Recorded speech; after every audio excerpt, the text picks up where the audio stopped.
In the fullness of time, when Abram had reached the venerable age of 99 years, the Almighty God appeared before him. The divine presence manifested, and a voice of profound authority spoke, declaring, "I am God the Almighty." With this majestic self-identification, the Lord issued a solemn command to Abram. He was instructed to walk in God's presence, to live a life aligned with divine will, and to strive for blamelessness in all his ways. This was the foundational call to a deeper relationship. Then the Lord announced the establishment of his sacred covenant with Abram. This was not a fleeting agreement, but a pact of eternal consequence, binding God to his chosen servant. God promised to multiply Abram's descendants exceedingly, beyond all measure. From his lineage would spring a multitude so vast it could not be counted, filling the earth. The divine decree declared that Abram would become the father of a host of nations. His seed would spread across lands, giving rise to peoples and cultures yet unknown. Furthermore, God promised that kings would stem from Abram's descendants. Royal lines and sovereign rulers would emerge from his progeny, holding sway over territories and peoples. In a moment of profound significance, God changed Abram's name. No longer would he be called Abram, but Abraham, a name imbued with new meaning and destiny. The new name, Abraham, signified his elevated role as father of a host of nations. It was a prophetic declaration of his future, etched into his very identity. God pledged to maintain an everlasting covenant with Abraham and his descendants throughout their generations. This was a perpetual bond, enduring through all ages.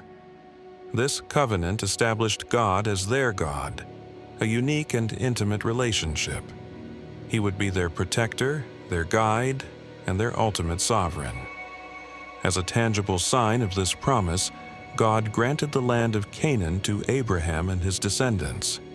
It was to be their permanent possession, an inheritance for all time. To uphold this sacred pact, Abraham and his descendants were commanded to keep God's covenant. Their obedience was essential to the continuation of the divine promise. Every male among them, without exception, was to be circumcised. This physical act would serve as a perpetual reminder of their commitment to God. Circumcision of the foreskin was designated as the indelible mark of the covenant. It was a sign etched into their very flesh, distinguishing them as God's chosen people. The ritual was to be performed on the 8th day of life for every male child. This specific timing underscored its importance and sacred nature from the earliest moments of existence. This commandment extended beyond Abraham's direct lineage.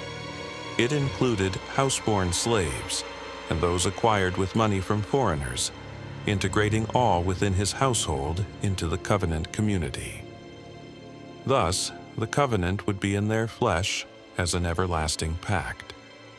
It was a physical manifestation of a spiritual bond, a constant witness to their divine relationship.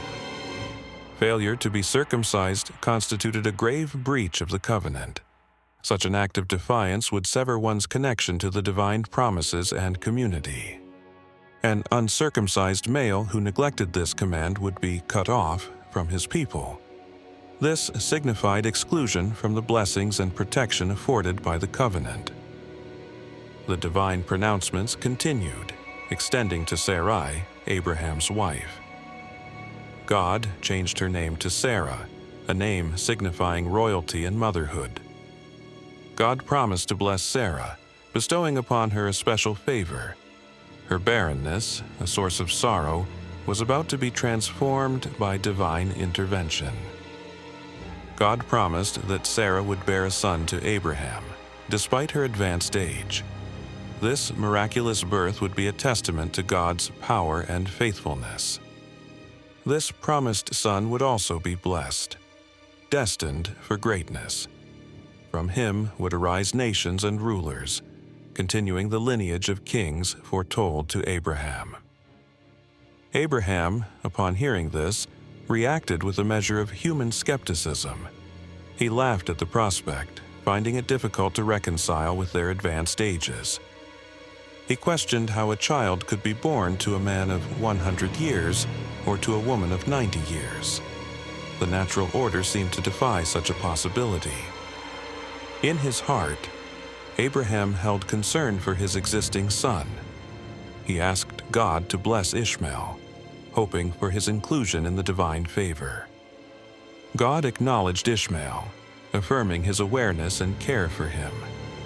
The Lord promised to bless Ishmael, granting him a significant destiny. God promised to make Ishmael fertile and multiply him exceedingly. His descendants would be numerous, establishing a powerful lineage. Ishmael would become the father of 12 chieftains, leaders of their own tribes. From him would spring a great nation, distinct and mighty. However, God clarified that the main covenant, the everlasting pact, would be maintained specifically with Isaac. This son, yet to be born, was the heir to the primary promise. Isaac was the son Sarah would bear by the following year, a precise and certain prophecy. His birth would mark the fulfillment of God's most profound promise to Abraham. Without hesitation or delay, Abraham immediately obeyed God's command. His faith was demonstrated through swift and complete action. Abraham circumcised himself, submitting to the covenant's mark. He embraced the physical sign of his spiritual commitment. He also circumcised his son Ishmael, bringing him into the covenant community. Ishmael, though not the heir to the primary promise, was still part of Abraham's household. Furthermore, Abraham circumcised all males in his household, including slaves born and purchased. Every man under his authority received the mark of the covenant. Abraham was 99 years old when he was circumcised, a testament to his unwavering faith and obedience even in old age. Ishmael was 13 years old when he was circumcised, joining his father in this sacred act. The covenant was thus established throughout Abraham's entire household on that very day.